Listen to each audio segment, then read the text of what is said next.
आज का हम लोग का टॉपिक है संज्ञा। संज्ञा किसे कहते हैं? तो किसी व्यक्ति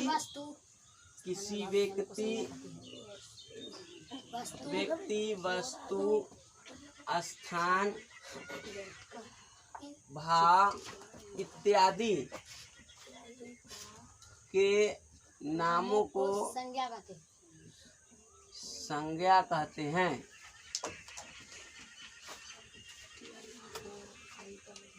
किसी व्यक्ति वस्तु स्थान भाव इत्यादि के नामों को हम लोग क्या कहते हैं? संज्ञा कहते हैं। जैसे राम है ना, ये व्यक्ति का नाम हो गया। वस्तु जैसे लिखेंगे आटा, अगर लेते हैं ये क्या है? वस्तु है ना।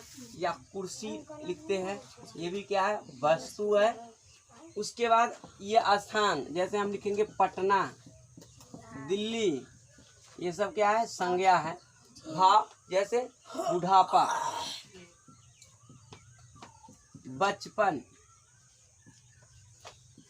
ये सभी क्या है? संज्ञा है। अब संज्ञा कितने प्रकार के होते हैं? तो संज्ञा 5 प्रकार के होते हैं। संज्ञा कितने प्रकार के होते हैं? 5 प्रकार के संज्ञा होते हैं। पहला होता है व्यक्तिवाचक,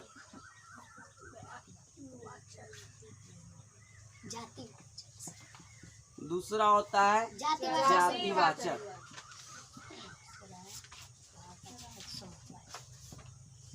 तीसरा होता है समूहवाचक,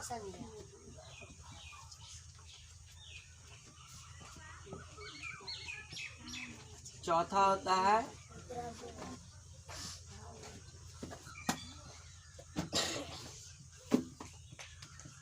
और उसके बाद होता है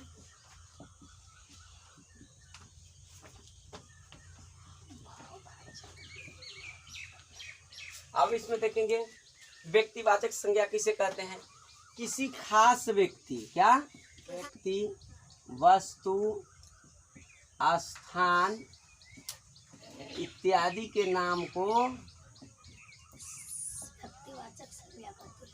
व्यक्तिवाचक संज्ञा कहते हैं। क्या कहते हैं? व्यक्तिवाचक संज्ञा कहते हैं।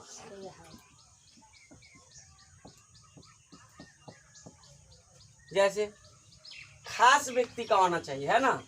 जैसे हम लिखेंगे यहाँ पर राधा, क्या? राधा। तो राधा कहने से एक लड़की का बोध होता है, राधा, है ना। जैसे पटना कहेंगे तो क्या है? एक जगह का नाम है, खास जगह का नाम है पटना। गंगा अगर कह ले तो क्या? एक खास नदी का नाम गंगा है। जातिवाचक संज्ञा, क्या? जातिवाचक संज्ञा, जिस संज्ञा शब्द से पूरी जाति का बोध हो उसे हम लोग क्या कहते हैं? जातिवाचक संज्ञा कहते हैं। लिखेंगे जिस शब्द से पूरी जाति का बोध हो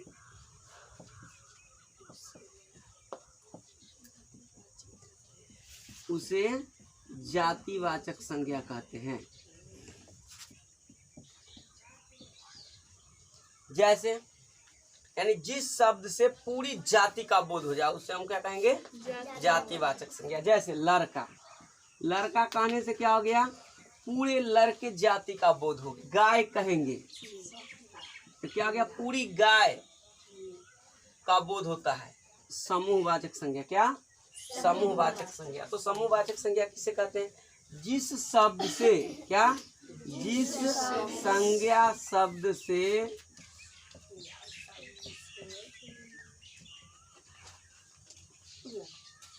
समूह या समुदाय का बोध हो, समूह या समुदाय का बोध हो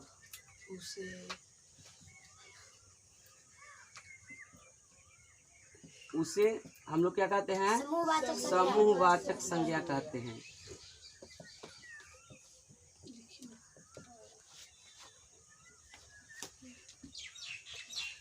जैसे समूह, अभी क्लास में बैठे हुए वर्ग नहीं, ये क्या एक समूह में होता है ना। सभा मीटिंग, है ना।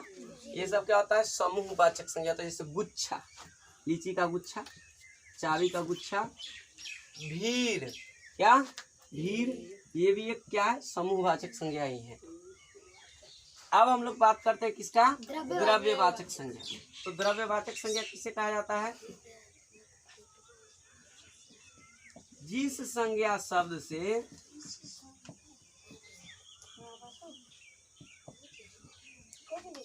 किसी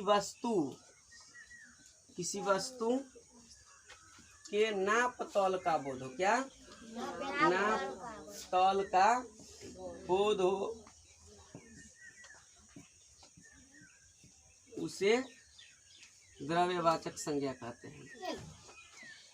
तेल है, घी है, अनाज है, अंडा है, ये सब क्या आ गया, चीनी है, ये सब द्रव्यवाचक संज्ञा, यानी जिसे नापा या तौला जा सके। ये भी हम लोग परिभाषा देते हैं, जिसे नापा या तौला जा सके उसे हम लोग क्या कहते हैं, द्रव्यवाचक संज्ञा कहते हैं। और एक और बचा हुआ है,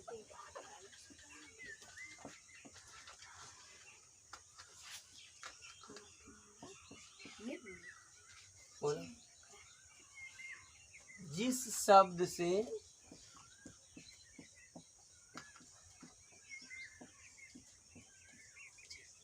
किसी व्यक्ति या वस्तु के रंग, गुण, अवस्था इत्यादि का बोध हो,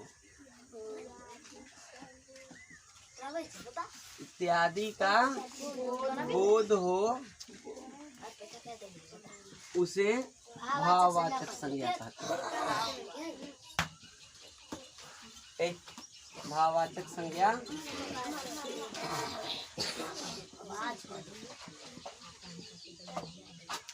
क्या कहता है, भाववाचक संज्ञा जिस शब्द से किसी व्यक्ति या वस्तु के रंग, गुण, अवस्था इत्यादि का बोध हो, उसे हम लोग भाववाचक संज्ञा कहते हैं। बुढ़ापा क्या है, बुढ़ापा, ये किसी व्यक्ति के अवस्था का बोध कराता है। बचपन क्या, बचपन, ये भी किसी व्यक्ति के क्या है, अवस्था का बोध कराता है। जैसे लिखते हैं काला, यह किसी वस्तु के रंग का बोध कराता है। किसका बोध कराता है, रंग का, है ना। जैसे लिखते हैं बेईमान, ये उस व्यक्ति के गुण को बतलाता है, नहीं क्या करता है, गुण को बतलाता है। कठोर, यह किसी वस्तु के हार्डनेस को बतलाता है कि यह कठोर है। तो इस तरीके से हो गया, पांचों संज्ञा को हम लोग पढ़ लिए। अब कुछ उदाहरण पढ़ते हैं। हम लोग बोलेंगे गुच्छा, समूहवाचक संज्ञा, बचपन, भाववाचक संज्ञा, अच्छाई,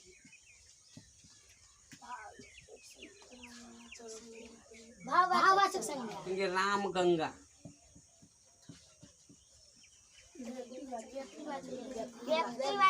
आदि कहने से पूरी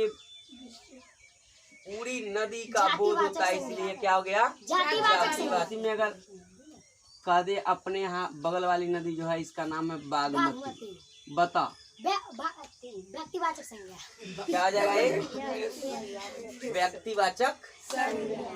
हाँ, अच्छा, इसके बाद अगर हम लोग कहने घी, कौन सी संज्ञा, घी कौन सी संज्ञा है, द्रव्यवाचक।